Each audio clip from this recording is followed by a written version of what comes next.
All right, everybody, we're up with a new Corner Confessions. This is Ringside, Troy Vaughn, also known as Trey Amazing, and I'm here with an awesome couple. I would try and do my best to give them an introduction, but it would not do them justice, so I'm going to allow them to introduce themselves. Ethan and his wife, Monica. Ethan and Monica. Break it down. Tell everybody, tell the entire Ringside community and the YouTube following who you are and what you do. All right, so I'm Ethan King. I'm an entrepreneur, been a full-time entrepreneur for 17 years. I'm a noob, pledged at UGA, undergrad, fall 98. And Monica and I started Stuff for Greeks, stuffforgreeks.com. We're very fortunate to be one of the most well-known websites for Greek paraphernalia. We also have 2 stores in Atlanta, Zeus Closet. So she and I literally started Stuff for Greeks when we were dating with $700. We went Dutch on it. So 50-50. I said, Nothing wrong with that. I'm gonna put up $350, you put up $350, and we had the other $300. So we wanted to open a bank account with $1,000. We actually had $300 from our first order. So we sold our first order before we actually went into business.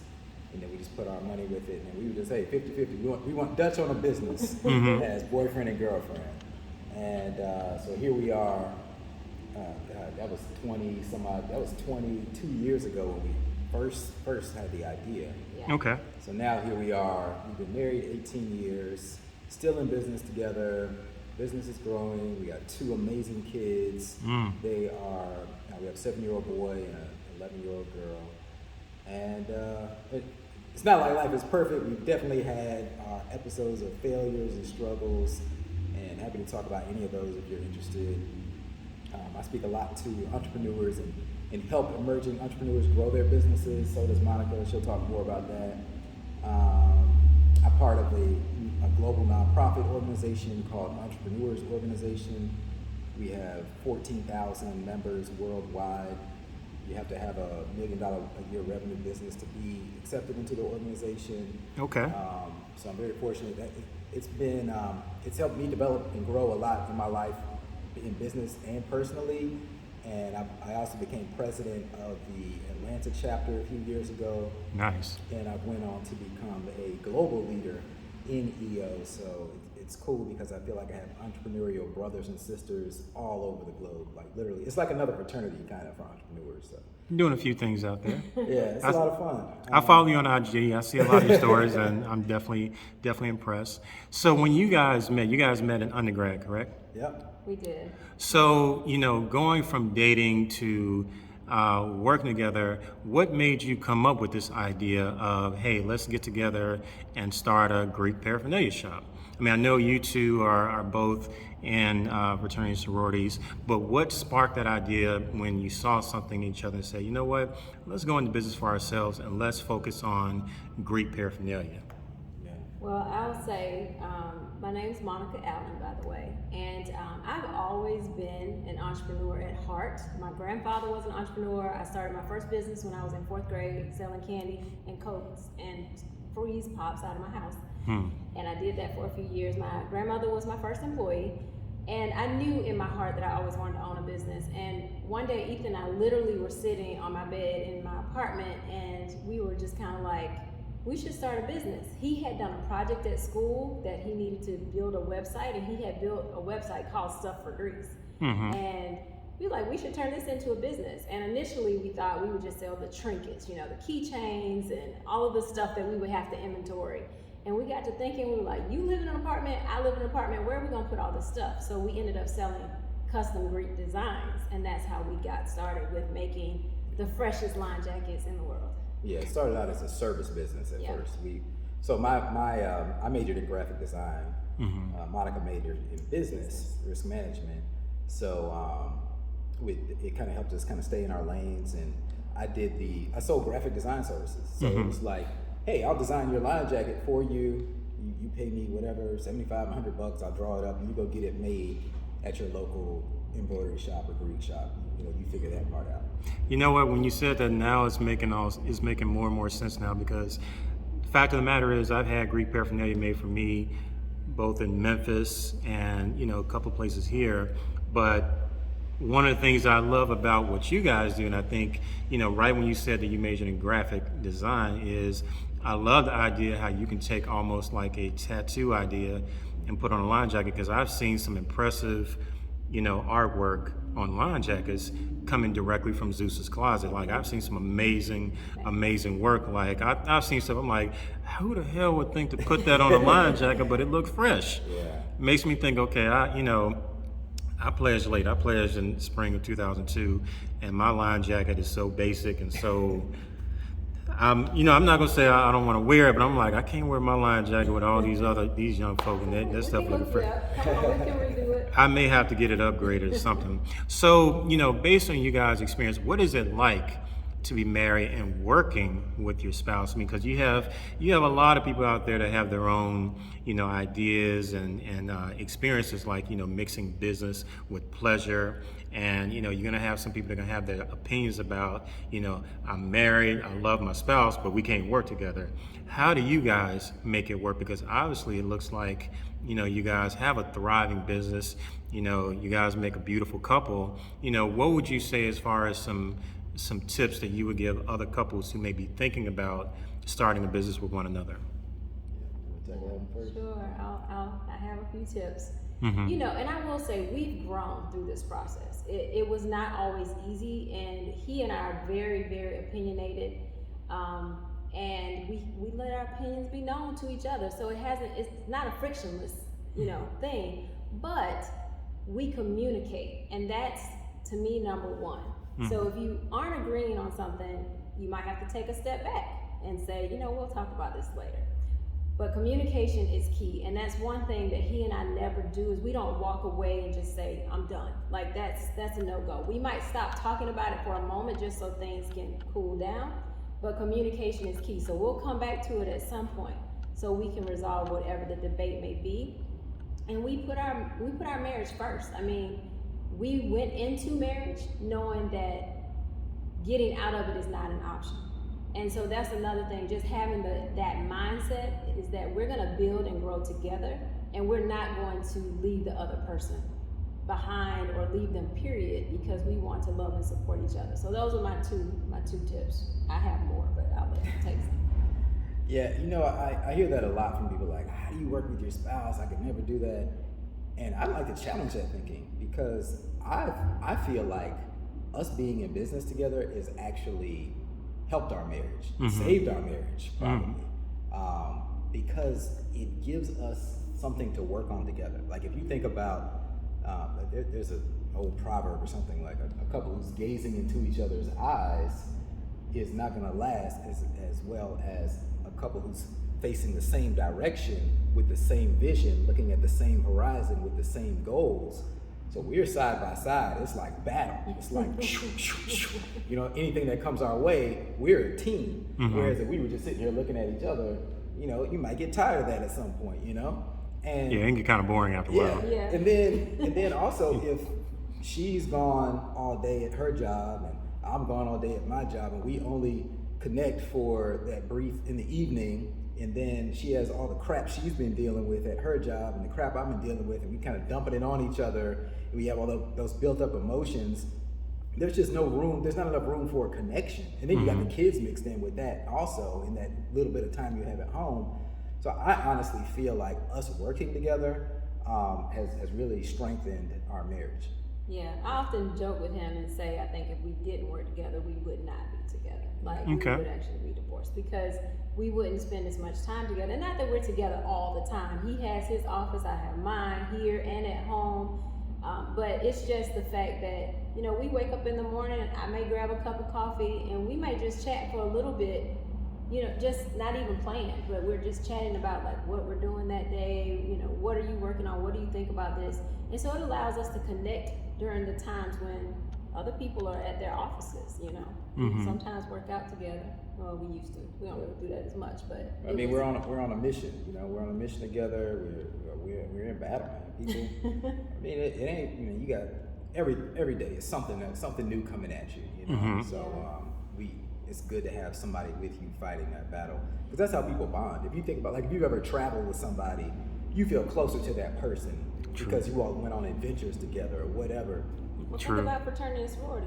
Yeah, if you exactly. were online, or you went through some stuff together with Good them. example. You're not just sitting around trying to love on them. Like two people trying to come together and accomplish a goal, Yes. having to rely on one another's strengths, Yeah. trying to mitigate weaknesses and get shit done. Right. Yeah, you got to So- overcome adversity. Well, one thing Ethan gave me, this was maybe 4 or 5 years ago, he gave me a card for Mother's Day or my birthday or something. And he talked about how we've been building stuff together. Mhm. And to me, that resonated with me because we literally have been building this business. We built our house, together. We are building these children, even though, they have their own path too. But we have a common goal of being purposeful and building something that lasts. And we both are on the same page with that. So that helps. You guys have trust me, you guys have a thriving business. I can't imagine any person who is rocking Greek letters in Atlanta that doesn't know about you two. And you guys are creating a legacy that you can pass down. And that's something to be admired. That's something that's not an easy feat, but you guys are pulling it off. So let's switch gears for a second because you guys are a beautiful couple, beautiful, great entrepreneurs, successful business. And the other element, the other layer that we want to pull back is the fact that, like it's been mentioned a couple of times, you both are in Greek letter fraternities and sororities. Anybody that's living in Atlanta, if you're in a fraternity sorority, you're on the dating scene, you know that you're going to encounter stereotypes. You see them all the time. It's one of those things where if you're out here trying to find love, trying to find your soulmate, and you just so happen to be rocking some Greek letters, you're going to have some people that are going to have both positive and negative opinions about you, and they're going to lead and make stern decisions based on those stereotypes. So what are some of the things based on what you've heard from your clients, friends, chapter brothers and sisters, LSs, LBs, what are some of the challenges and stereotypes that people encounter trying to date and find their soulmate, but also being Greek? So we've been together a long time. And I think actually when we started dating, you weren't Greek yet. Yeah, you weren't that's Greek true. yet. He actually pledged after we had been together for about 3 months, and that really changed the dynamic. I'm sure it did. Yeah, bro night, Friday night, every Friday night. So what she don't want to tell y'all is that she's older than me. Well, I wasn't gonna bring it. I hadn't even thought about that. I look younger though. So I guess dating was different, but I do talk to people, and I'll be honest, like I'm glad I'm not dating. Like right now, I am glad I'm not dating because there's a lot of expectations that people put on another person, whether it's the stereotypes that you come with or not. You have to go into a relationship being 100% yourself and not relying on someone to like fill your cup or fill your bucket. And I feel like there's a lot of that going on in dating, no matter whether you're in a fraternity or a sorority. People are looking for someone to complete them. But nobody completes you but you, and if you believe in a higher power, the Lord. So I think for me, we met at a time right out of college and started dating and dated for 4.5 years before we made the leap into marriage. And getting to know someone is really very important. And I think a lot of times people are really quick to not get to know someone. And I mean truly know someone. My uncle always told me that a guy knows whether he would marry you or not. And I listen to my uncle because he's a really smart gentleman.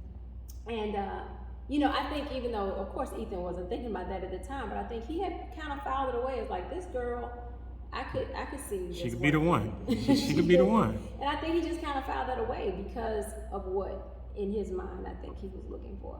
And same for me, we didn't go into it like, oh, is this person marriage material? And I know it gets a little different when you get older, but I think the thing is first you have to really know yourself, know what you're truly looking for, and don't rely on the stereotypes because that's just not the same. I mean, I didn't have to mention this, but I'm an AKA. Okay, so the stereotype may be that I'm light-skinned. Okay, that's about as far as it goes for me, I think, personally. But Well, I actually do work really hard, and I think most AKs in general like really give it their all if they're in it, you know. So I do think, but putting that aside, you have to really get to know the person and know that Greekdom is just one facet of that person. There's a lot more that goes with it. Oh, and I'm gonna let you talk in a minute. No, the main thing you need to know about a person is you need to learn about their childhood. Because their childhood will impact your relationship. Got and that that's right. Something that we have, just simple stuff. Did you have to eat all your food on your plate? He did. I did not. So our communication with our children can sometimes be a little bit different.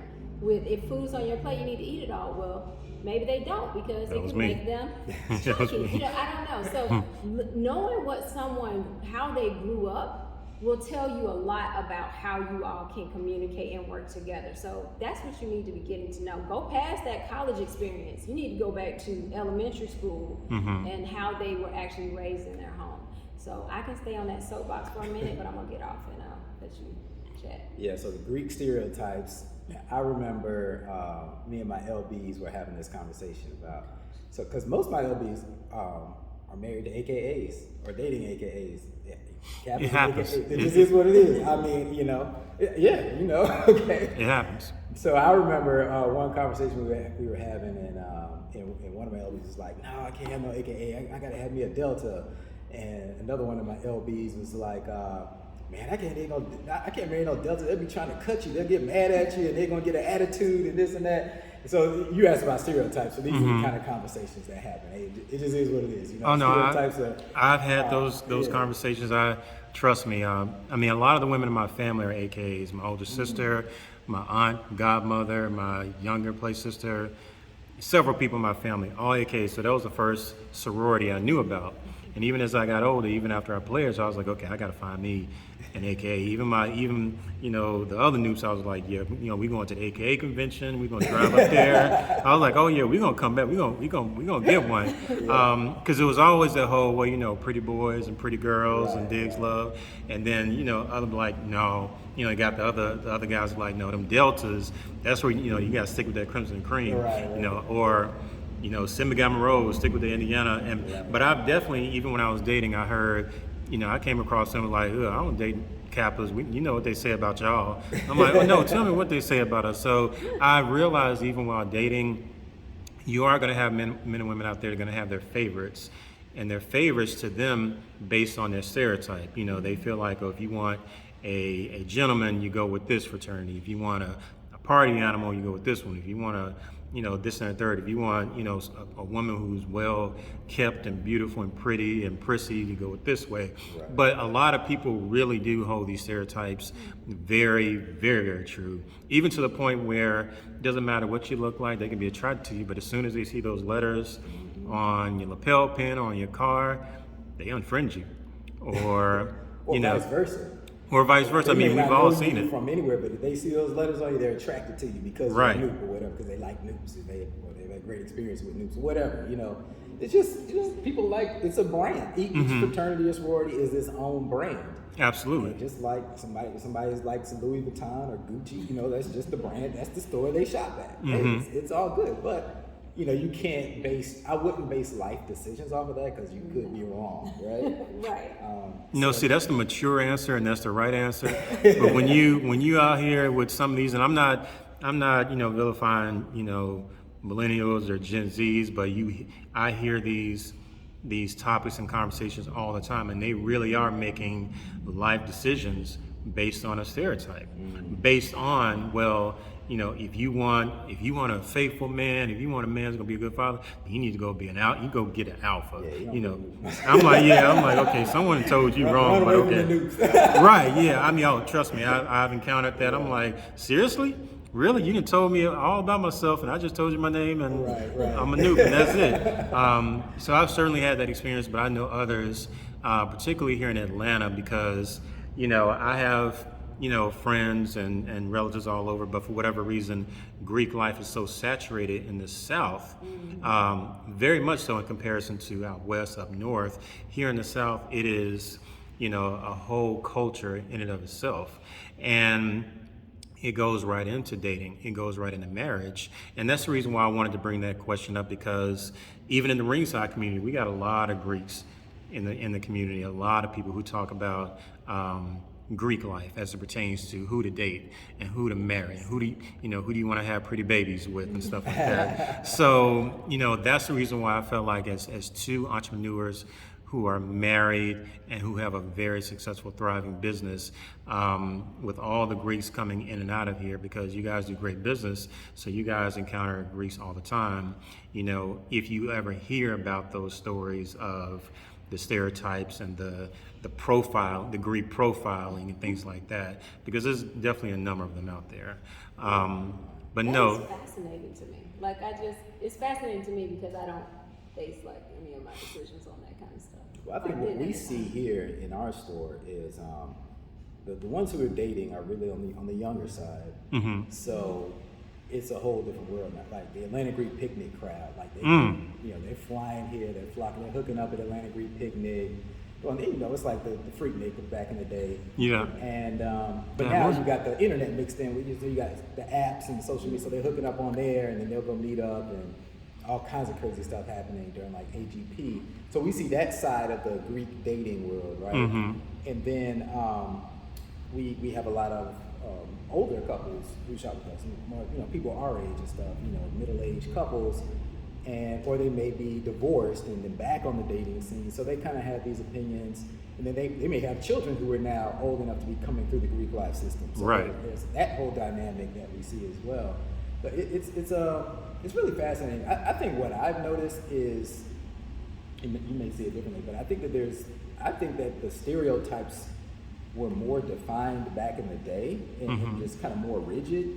And I feel like now they're loosening up a little bit. A little more blurred now. Yeah. Yeah. And I think people are more forgiving. You have people like for example, when I was in school, the news, we used to fight the Qs all the time. I mean, fight, like it was in the newspaper.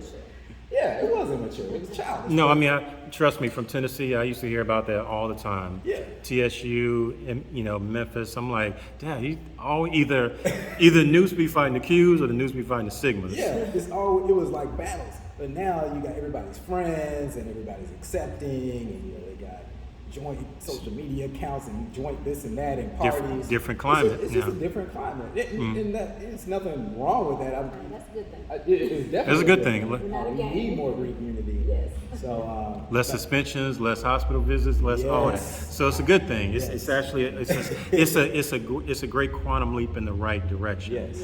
Because there should be unity. I mean, it's okay to have friendly competition. It's okay, to in a friendly way, go back and forth, but just keep it, jokes, keep it light. We ain't got to take it to the street. It ain't that deep. It's not like that. It ain't that deep. Mature people know that. Yeah. Exactly. We're supposed to be setting a good example. Definitely setting a back to the dating thing though. I do want to say one more thing because she brought up wifey material. Basically, is what she was saying. And I think guys are always in the back of their mind while guys are dating. At least when I was, you thinking is she for the streets or is she wifey material? Now, as a guy, it can't be. It's one or the other. Now, but as most guys, you're gonna want to hook up with them either way. But you're gonna file them in your mind like, okay, is this one to keep in this bucket or in this bucket, right? Like either one, I'm gonna get with, but this one I'm gonna call back. I'm gonna call her back. Right. So I gotta say with Monica, now when we first met, she was already an AKA. She was an upperclassman. I was a freshman. I was a GDI. I guess for those who don't know what that means I was not in a Greek organization. And, I saw her hopping across the campus and I was like, oh man, this hot sorority girl, she's older. I didn't think I had a shot, honestly. Oh, right. Yeah, so I don't know if she knows that or not. But she actually was the first one to say something to me. That's what I'm talking about. That's what I'm talking I was a people person. Yeah. I spoke to everyone. She was like, you as innocent as you look or whatever. So we became friends. We were friends for a couple of years, but I knew she had a boyfriend at the time. But we exchanged. I crashed one of her parties. I got her number, and by this time she had moved. She got a good job. She moved to Atlanta, and I was like, yeah, this is one that I'm gonna keep in touch. So I would call her regularly, Once a month, at least twice a once a month. month. Like it was like, hey, this is Own where, it. hey, this is where business sales come in. Like you got to follow up with your prospects over and over, right?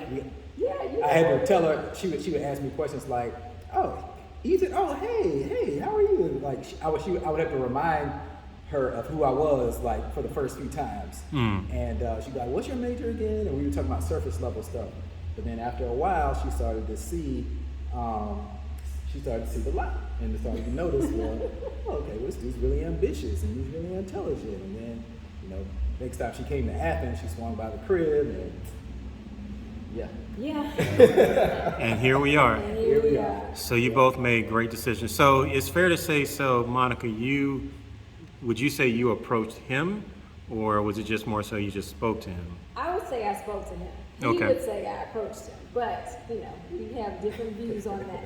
But I was an RA, and I was very friendly at school. I was probably one of the most bubbly people around campus, and so yes, I spoke to him first. And but I think you make a very good point, and I never really thought about the sales pitch part of it. But you really were a follow-upper. Yeah. That's Look, interesting. I told her. And you're actually a really great salesperson here too, so I did well. I picked very well. But I told her, I don't know when this conversation came up, but I mean, obviously with the gap in age, she had a job. She had a steady, like real job in business, already out of school. I'm still in school. Dude, look, I was like, Ain't this nothing is wrong my with sugar that. mama. Ain't nothing wrong with that, man. Look, ain't nothing wrong with that. Like, but she knew I was broke. I was dead broke. She had a good job. I used to come over her house and wash my clothes. But I told her, I was like, if you mess with me, you're investing in your future. And He did say that. I remember you saying in fact, I remember I was so broke, I didn't, by the time because the Kappas were off the yard for most of my college career, then the chapter came back at the end and I wanted to pledge. I didn't have enough money to pledge. So I asked I was like, hey, can I borrow Whatever it this? was. Because it was like this or rent. And I paid my rent. So she actually let me borrow the money and she was like, you gotta pay me back. Yeah. And matter of fact, I wrote on the check, Yeah. loan for blah, blah, blah. Yeah. 'Cause I would Ooh, take you a him good to one. small claims court if I had. Oh my But God. so she sponsored me to become a newbie. Yeah. I am digging that story. I am loving that story. Look, I'm telling you, ladies, I want to put it out there in the ringside community. There's nothing wrong with speaking to a man first. It can pay off. There's nothing wrong with that. I'm not saying you got to approach. I'm not, call it what you want to approach, shoot your shot, speak, do something. But I think I would deem this as a success story because you two, obviously, both of you made a great decision to invest in one another. And here you are today with a thriving business, 2 beautiful children, 2, a future Noop and a future AKA, I assume, but Yeah, for sure. They are definitely For leading sure. in that way. But you make a great point for your community there. Like women need to shoot their shot. Like don't depend on the traditional way of waiting for a man to come approach you. Because to be honest, most men are shy. I'm actually really shy. Yeah. What I've learned about myself over the years is that I am a good salesperson once I have a warm lead. But I'm not good at that cold approach stuff. So if she hadn't opened her mouth and said something to me first, we might not be here. I don't know if I would have like just walked up to her and started spitting game like that. But she just had a friendly opening. She was walking by and she was like, "Hey, are you as innocent as you look?" Because he looked 12. He looked 12 in college. Yeah, I got a baby face. Yeah. So that just opened the gate for me, and now I'm like, oh, okay, boom. Now I can do my thing. But most guys are actually, I would say, most guys are introverted, a little bit shy. But if you just make that initial, even if it's just a smile or a wink or a, hey, how you doing? Is it your first time here? Or just ask them any opening question. So shooting an indirect shot where you don't come off as like needy or thirsty or anything. I think that's also a good thing to do. In this day and age, man, like... Well, guys may be a little bit hesitant in this day and age. Yeah, with good reason, I think. With just the way the world is.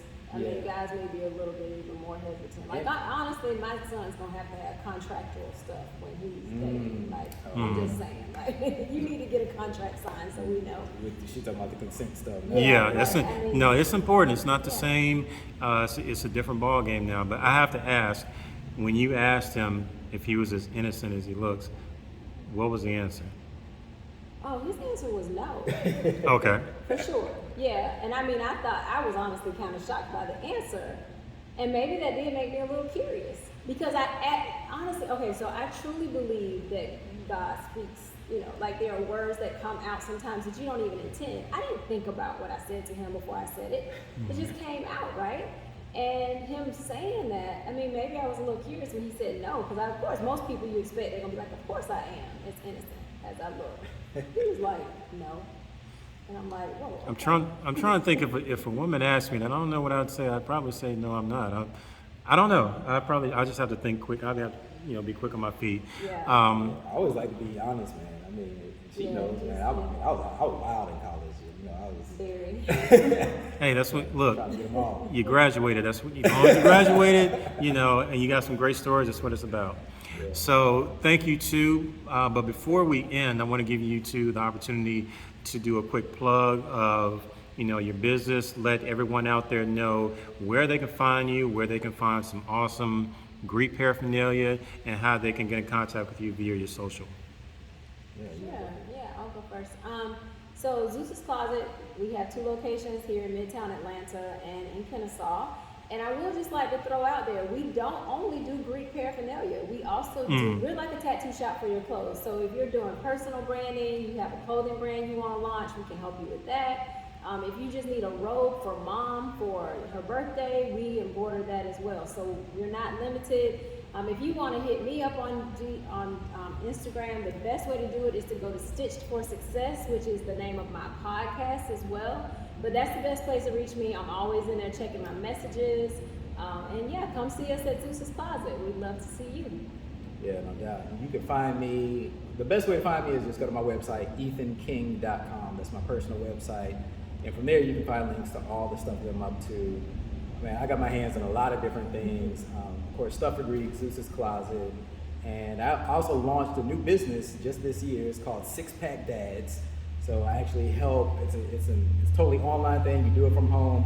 I help busy dads like me who don't have time to go to the gym get 6-pack abs in 6 weeks. So check that out, He helped sixpackdads.com. me too, even though I'm not a dad. Yep, six-pack mom's coming soon. I have a 6-pack now, so Yeah.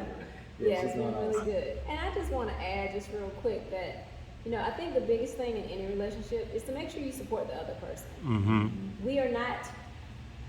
We come together, but we're still individuals. And so therefore we have individual interests.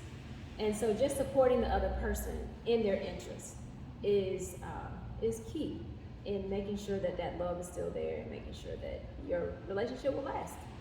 And on that note, one more thing. A lot of people come to us and ask us about doing like a couples in business together course or workshop or something. So we are putting something together. If you're interested, shoot me a DM or shoot Monica a DM about couples in business, and you can be part of helping us create that so we can deliver value to you guys. It's actually a great idea. I like that. Okay, very good. Thank you so much, and we will catch you guys again.